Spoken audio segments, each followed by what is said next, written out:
Ipinanganak sa maharlikang pamilya sa Europa, si Prinsesa Estefania ay dapat maging dakila, ngunit napangasawa niya ang isang maharlikang bangungot. Nakulong sa isang kasal na walang pag-ibig, namuhay siya sa gitna ng pagtataksil at karamdaman na nauwi sa kanyang pagkabaog sa edad na 22. Pagkalipas ng 2 taon, isang pangyayari ang babago sa kanyang buhay. Samahan ninyo ako habang ating tinutuklas ang kanyang kwento. Si Prinsesa Stephanie Clotilde ay ipinanganak noong ika-21 ng Mayo, 1800 at 64 sa palasyo ng Lachen sa labas ng Brussels sa Belgium. Ang kanyang ama ay si Prinsipe Leopold, tagapagmana ng trono ng Belgium at anak ni Haring Leopold I, ang pinakaunang pinuno ng Belgium mula nang ito ay naging malaya noong 1831. Pagkatapos ng 1 taon at kalahati mula nang siya'y ipanganak, namatay ang lolo niya at naging Haring Leopold II ang kanyang ama. Iginagalang siya sa buong mundo bilang makapangyarihang estadista na nag-angat sa Belgium sa pandaigdigang entablado kahit maliit ang bansa. Nagpatayo siya ng mga engrandeng palasyo at gusaling pampubliko, pinagtibay ang reputasyon bilang pinunong may malawak na pananaw. Sa kabila ng makinanyang pamumuno, may tagong kadiliman. Ngayon, ang pamana ni Leopold II ay isa ng kwento ng lagim. Ginawa niyang pribadong kaharian ang Congo, mahigpit itong pinamunuan at sinamantala ang mga tao para sa sariling pakinabang. Sa kanyang pamumuno, milyon-milyong taga-Congo ang inalipin sa mga plantasyon ng goma at nakaranas na matinding kalupitan. Nakakalungkot, ang mga kondisyong ito, kasama ang sakit at taggutom, ay nagdulot ng malaking pagbagsak ng populasyon ng mga taga-Congo. Kaya, ang yaman ng pamilya ni Stephanie ay galing din sa laping na bahira ng dugo ng mga taga-Congo. Si Maria Henrietta ng Austria, ina ni Stephanie, ay mula sa maharlikang pamilyang Habsburg ng Austria na namuno sa Belgium halos buong ika-18 siglo. May 4 na anak sina Marie Henriette at Leopoldo. Ipinanganak ang panganay nilang si Luisa noong 1858 at sumunod si Leopoldo, ang kanilang nag-iisang anak na lalaki noong 1859. 5 taon ang lumipas na ipanganak si Estefania at makalipas ng 8 taon, nagkaroon sila ng bunsong anak na si Clementina. Sa kabila ng maraming anak, hindi naging masaya ang buhay pamilya ng maharlikang pamilya ng Belgium. Politika lang ang kasunduan sa kasal ng kanilang magulang at magkaiba pa sila ng interes at ugali.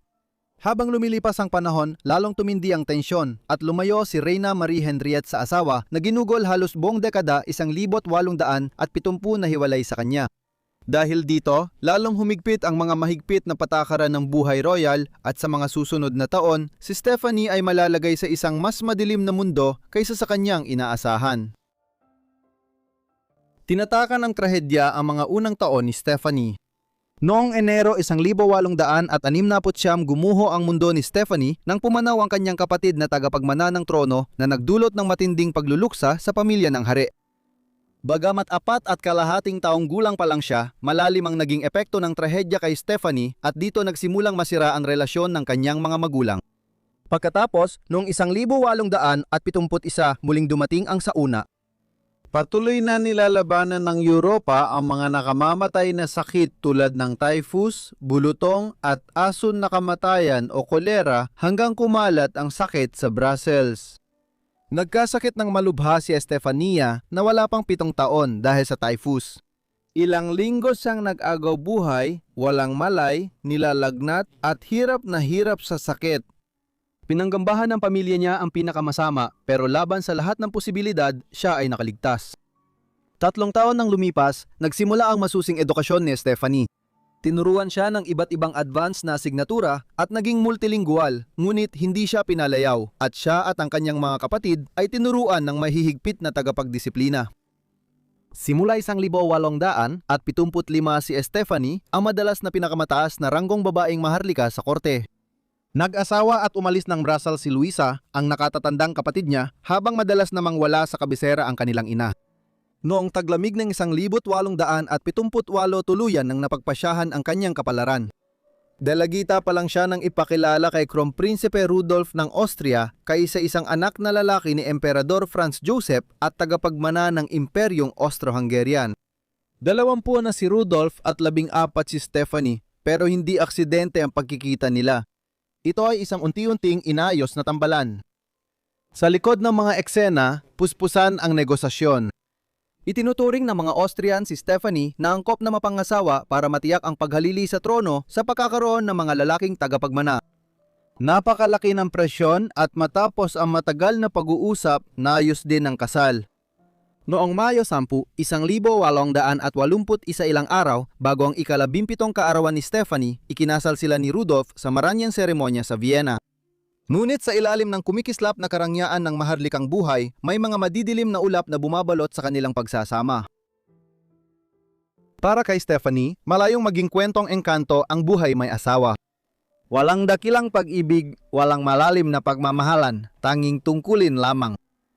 Noong una, magalan at medyo masaya ang relasyon nila, pero di nagtagal lumitaw ang mga problema. Si Rudolf ay pabago-bago ang ugali at si Stephanie ay parang nakakulong sa palasyo, laging binabantayan at walang kalayaan. Sa kabila ng pagsubok, nagkaanak sila ng babaeng si Elizabeth Marie noong Setyembre 1883.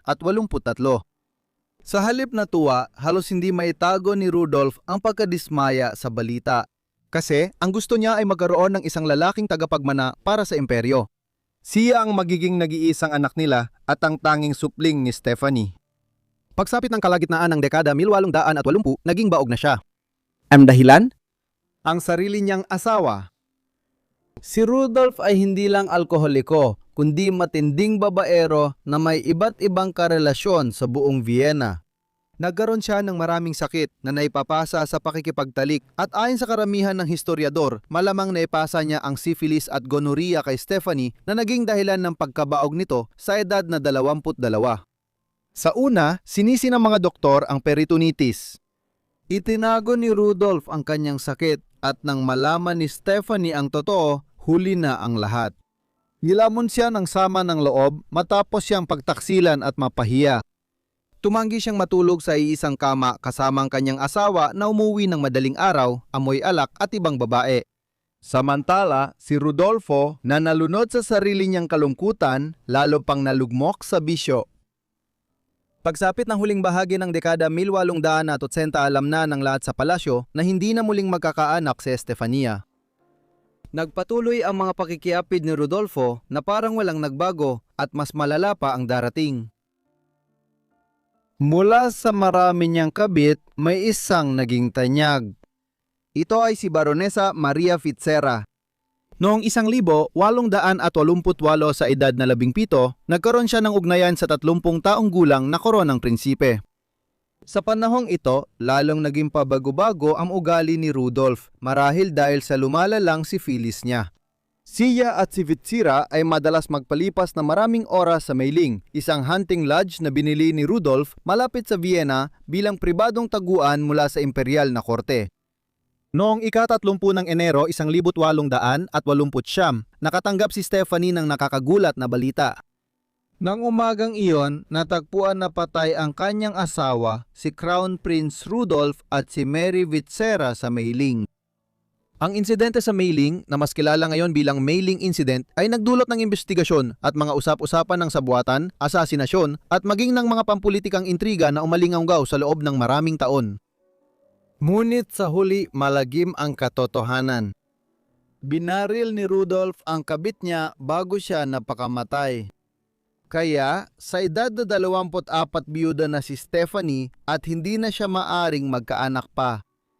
Nakapagtataka na sa liham na iniwan niya, ipinahayag ni Rudolf kahit kaunting pagmamahal, kahit malinaw na malaki ang masamang epekto niya sa buhay nito. Pagkamatay ni Rudolf, umasa si Stephanie na makakauwi sa Belgium, ngunit may problema, ang kanyang anak na babae. Princess ang Habsburg pa rin si Elizabeth Marie at hindi siya pinayagang umalis ng Vienna ng Korte Imperial. Si Stephanie, na yon ay Dowager Crown Princess, ay naipit sa isang lungsod na hindi siya tanggap.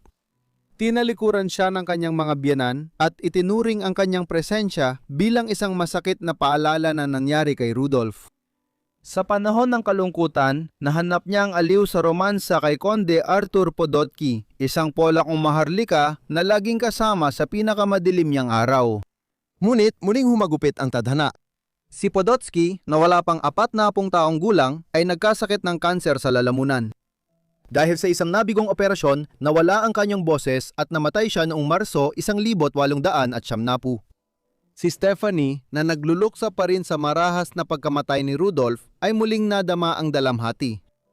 Upang takasan ang kanyang dalamhati, madalas siyang maglakbay, nagpalipat-lipat sa Mediterranean, Malta, Tunisia, Sicily, Corfu at iba pang lugar, naghahanap ng aliw, ginhawa o marahil isang panibagong simula. Dahil bata pa si Stephanie at maaari pang mag-asawang muli, si Haring Leopold II ay may malalaking plano. Gusto niyang ipakasal si Stephanie sa bagong tagapagmana ng Austro-Hungarian Empire, si Archduke Franz Ferdinand. Ngunit hindi yon natuloy. Sa halip, noong huling bahagi ng dekada 90 ng 19 na siglo, umibig si Stephanie kay Conde Eleme Lunyoy, isang aristokratang Hungarian. Hindi ito pampulitikang alyansa kundi kasal dahil sa pagmamahalan. Nagpalit pa si Eleme ng relihiyon sa Romano-Katolisismo para makuha ang pagsang-ayon ni Haring Leopold. Hindi ito umubra. Sa isang matinding liham, mariing tumanggi ang ama na payagan ng kasal. Hindi niya papayagang magpakasal ang kanyang anak sa lalaking mas mababa ang katayuan. Sa kabila nito, sinuway ni Stephanie ang kanyang ama at noong Marso 22, 1900, pinakasalan niya si Elimir sa Miramar Castle malapit sa Trieste at nawala ang kanyang mga imperial na titulo sa proseso. Sa mga taong ito, patuloy na lumilitaw ang mga alitan sa pamilya. Sa Belgium, tumatanda na ang ama ni Stephanie at dahil wala siyang direktang lalaking tagapagmana, inihanda niyang magmana ang pamangkin niyang si Prinsipe Albert bilang Haring Albert I. Matagal nang galit si Leopold sa mga anak niyang babae dahil nag-asawa sila nang hindi nila kauri kaya halos itinakwil na niya sila. Dahil sa matinding sama ng loob, ipinagbawal niya kay Stephanie na dumalo sa libing ng kanilang ina noong 1902 at tumanggi siyang makita ito bago siya namatay. Nang namatay si Leopold noong 1900 at siyam inasahan ng kanyang mga anak na babae na mamanahin nila ang bahagi ng kanyang yaman. Sa halip, may natuklasan silang nakakagulat. Iniwan niya ang halos lahat ng kayamanan kay Caroline Lacroix, ang mas batang karida na lihim niyang pinakasalan 5 araw bago siya namatay. Galit na galit sina Stephanie at mga kapatid niya ay naglunsad ng matinding laban ng legal na tumagal ng 5 taon. Sa huli, nakuha ni Stephanie ang kasunduang nagkakahalaga ng 5 milyong francs. Noong tag-init ng 1914, habang nasa opisyal na pagbisita sa Sarajevo, ang tagapagmana ng Imperyong Austro-Hungarian si Archduke Franz Ferdinand, ang lalaking misang inasahan ng ama ni Stephanie na mapangasawa niya, ay pinaslang ng isang nasyonalistang Serb na si Gavrilo Princip. Ang kanyang pagkamatay ang nagdulot ng krisis na humantong sa unang digmaang pandaigdig. Ilang linggo lang ang lumipas, sinalakay ng Alemanya ang neutral na Belgium at ang bayan ni Stephanie ay nanatiling sinakop ng mga Aleman sa loob ng 4 na taon. Dahil kakampi ng Alemanya ang Austria-Hungary sa digmaan, napunta si Stephanie sa hindi komportableng sitwasyon na nakatira sa imperyong tumutulong sa pagsakop sa kanyang bayan. Naniniwala na rin si Stephanie na sangkot si Emperador Franz Joseph sa pagpatay sa tagapagmana niyang si Franz Ferdinand. Sa kabutihang palad, malayo na noon sina Stephanie at Elimir mula sa Vienna. Noong 1906 na nirahan na sila sa Rusodce Mansion sa kasalukuyang Slovakia, isa sa ilang lugar na hindi naapektuhan ng digmaan. Doon, inialay ni Stephanie ang sarili sa kawanggawa at natagpuan ng layunin sa magulong mundo. Noong namatay si Emperador Franz Joseph noong 1900 at 16 bumalik sina Stephanie at Elimir sa Vienna para sa libing at koronasyon ng bagong pinuno. Pagkalipas lang ng 2 buwan, ginawang prinsipe si Elimir sa loob ng aristokrasya ng Hungary, ngunit agad ding gumuho ang kanilang mundo. Noong Oktubre 1918 natalo ang Austria-Hungary sa digmaan at nahati sa magkakahiwalay na mga bansa. Habang ipinatapon ang karamihan sa Habsburg, hindi nadamay sina Stephanie at Elimir. Nanatili sila sa Rusodce Mansion kahit na madalas pa rin silang maglakbay at masaya ang kanilang pagsasama. Tahimik na namuhay sina Stephanie at Elimir matapos ang unang digmaang pandaigdig. Noon, lola na rin siya dahil nanganak ng ilang bata ang kanyang anak na babae noong mga unang taon ng ika-20 siglo. Nagkaroon ng tensyon sa relasyon ni Stephanie at ng kanyang anak na babae noong unang bahagi ng dekada 20. Dahil ito sa personal na buhay at pananaw sa politika ni Elizabeth Marie. Isa siyang sosyalista at nakilala siya sa Austria bilang ang pulang arkidukesa. Matapos ang huling hindi pagkakaunawaan noong 1924, tila tuluyan nang naputol ang ugnayan ni Stephanie at ng kanyang anak na si Elizabeth Marie at hindi na muling nag-usap. Sa mga panahong ito, isinulat ni Stephanie ang kanyang mga alaala na inilatala noong 1935 at sa Ingles noong 1937 sa pamagat na I Was to be Empress. Hindi ito ganap na autobiography dahil halos di niya nabanggit ang 50 taon matapos mamatay si Rudolph. Sa halip, hinati ang aklat sa 4 na bahagi at ang huling seksyon ay pinamagatang Tragic Nailing. Malinaw na ang kanyang kwento o ang kwento na pinili niyang ibahagi ay nagtapos noong 1889. Maaring alam ng tagapaglathala na ito ang gusto ng mambabasa o baka ayaw lang niyang ibahagi ang detalye ng pribadong buhay mula noon. Noong Setyembre 1939 sumiklab ang ikalawang digmaang pandaigdig. Hindi malapit sa labanan sina Stephanie at ang kanyang asawa at hindi rin masyadong naapektuhan ang mga kalapit bansa. Sa huling bahagi ng digmaan, nabahala ang mag-asawa sa plano ng mga Nazi na gawing field hospital ang Rudsos habang papasok ang Soviet Red Army sa gitnang Europa. Pagsapit ng mga Ruso noong huling tagsibol ng 1945 sina Stephanie at Elemir ay nagtago sa Pannonhalma Arch Abbey. Pumanaw siya roon noong ika-23 ng Agosto, 1945 sa edad na 81.